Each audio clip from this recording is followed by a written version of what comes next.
వాసినండి.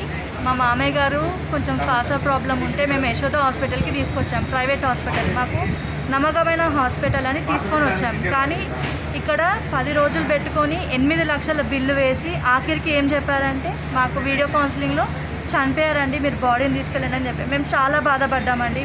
మా మామయ్య గారు చనిపోయారని మా ఇంట్లో వాళ్ళందరూ బాధపడ్డారు. మా అత్తమ్మ గారు స్ట్రోక్ కోల్పోయి పడిపోయారు ఈ సిచ్యువేషన్ చూసి. ఇదే అండి ప్రైవేట్ హాస్పిటల్ పరిస్థితి. మా మామయ్య గారు బతికే ఉన్నారు. ఇప్పుడు వీడియో కౌన్సిల్లో మాట్లాడి చూస్తే ఇదేంటండి మరి ఇలా చెప్పారు అని అడిగితే ఏమోనండి మాకు తెలీదు, మీకు ఎవరు ఇన్ఫర్మేషన్ ఇచ్చారో అని అంటున్నారు. మరి ఏంటి పరిస్థితి ప్రైవేట్ హాస్పిటల్స్లో? ఇదేనా? బతుకున్న మనిషిని చంపేస్తారా?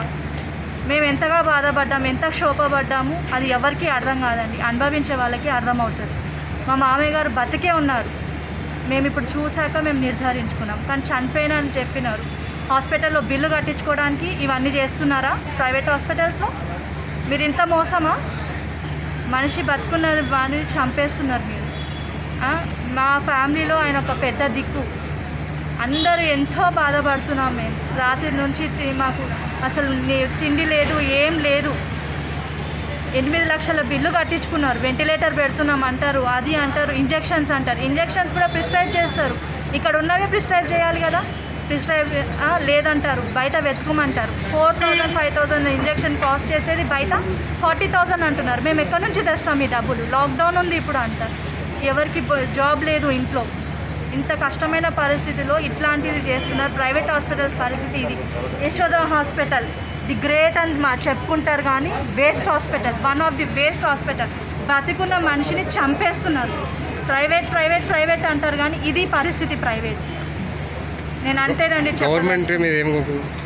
గవర్నమెంట్ నుంచి మేము కోరుకునేది ఏంటంటే ఇది ఎంత స్పీడ్గా యాక్షన్ తీసుకుంటే అంత మంచిదండి నేను కోరుకుంటున్నాను. ఎందుకంటే ఇట్లాంటిది మాకే జరిగింది, ఇంకెంతమందికైనా జరగచ్చు.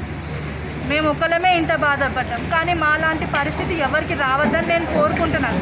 దేవుణ్ణి నేను కోరుకుంటున్నాను నా లాంటి పరిస్థితి ఎవరికి రావద్దు. మా అత్తమ్మ ఆరోగ్యం బాగలేదు, మా మామయ్య పరిస్థితి ఇలా ఉంది, నేను ఎవరికి చెప్పుకోవాలి? నేను ఇంట్లో ఒంటరిదాన్ని అయిపోయినా. నాకు చిన్న పాప ఉంది, 9 ఏళ్ళ పాప. ఆ పాప నేను ఎక్కడ పెట్టాలి, నేను ఎక్కడ ఉంచాలి? ఇది నా సిచ్యువేషన్. అంతేనండి నేను చెప్పదలుచుకున్నాను. కాకుండా ఏంటో శంకర్ కాక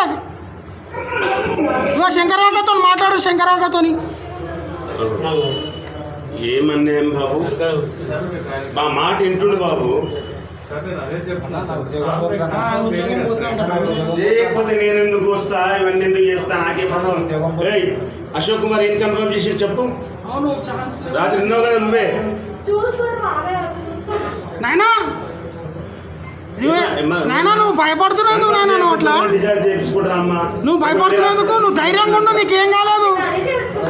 తలకాయ ఉప్పునేది ఒకసారి, తలకాయ ఉప్పు నాయనా, తలకాయ ఉప్పు ఒకసారి అశోక్ కుమార్ నాయనా. హలో నాయనా, ఇగో కాకున్నాడు, కాకని చూడు ఒకసారి. అన్నా అన్నా ఎట్లుంది అన్నా? అన్నా ఎట్లుంది అన్నా? మంచిగా అయితే ఏం పికర్ చేయకు, నీకు రూమ్ షిఫ్ట్ చేపిస్తా అన్నా.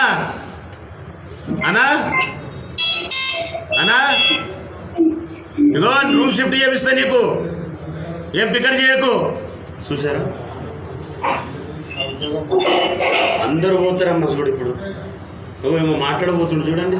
హాయ్ ఫ్రెండ్స్, మా టుడే టుమారో యూట్యూబ్ ఛానల్ చూస్తున్నందుకు చాలా థ్యాంక్స్. మరిన్ని లేటెస్ట్ వీడియోస్ కోసం వెంటనే సబ్స్క్రైబ్ చేయండి. అలాగే ఈ బెల్ ని కూడా రింగ్ చేసేయండి. మా నోటిఫికేషన్స్ అన్ని మీ మొబైల్లో వస్తాయి. అలాగే మా వీడియోస్ మీకు నచ్చితే లైక్ చేయండి, షేర్ చేయండి, నచ్చకపోతే కామెంట్ చేయండి.